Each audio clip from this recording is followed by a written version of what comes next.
तसरा colliery में cell के सफेद पोशों की खुली पोल डायरेक्टर के सामने छूटे पसीने मीडिया को देख भीगी बिल्ली बने अधिकारी।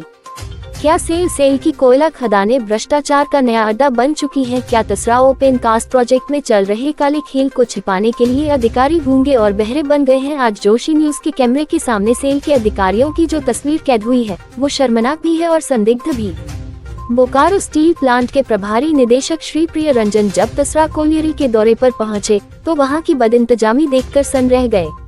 निदेशक महोदय धूल फांकती फाइलों और जमीन पर गायब काम को लेकर कड़े सवाल पूछ रहे थे और अधिकारी बगले झांक रहे थे। निदेशक ने जब पूछा कि कितने एकड़ जमीन हड़प कर बैठे हो और कोयले की रेजिन के नाम पर क्या खिलवाड़ हो रहा है, तो साहबों के पास कोई जवाब नहीं था। निरीक्षण के बाद जब जोशी न्यूज की टीम ने चासनाला के इन तथाकथित साहबों से जनता की तरफ से सवाल पूछने चाहे तो उनकी सिट्टी पिट्टी गुम हो गयी। चासनाला सेल के अधिकारियों ने कैमरे के सामने आने से ऐसे तौबा कर लिया जैसे कोई गुनाह कबूल करना हो। उन्होंने अहंकार भरे लहजे में कहा, हम मीडिया को इंटरव्यू नहीं देते। अरे साहब, अगर दामन साफ है तो डर कैसा, जब देश के प्रधानमंत्री डंके की चोट पर मीडिया को जवाब दे सकते हैं तो आप कौन से लाट साहब हैं जो जनता के सवालों से भाग रहे हैं? अधिकारियों की यह भीगी बिल्ली वाली हरकत साफ गवाही दे रही है कि तसरा से लेकर चासनाला तक भ्रष्टाचार की गंगा बह रही है।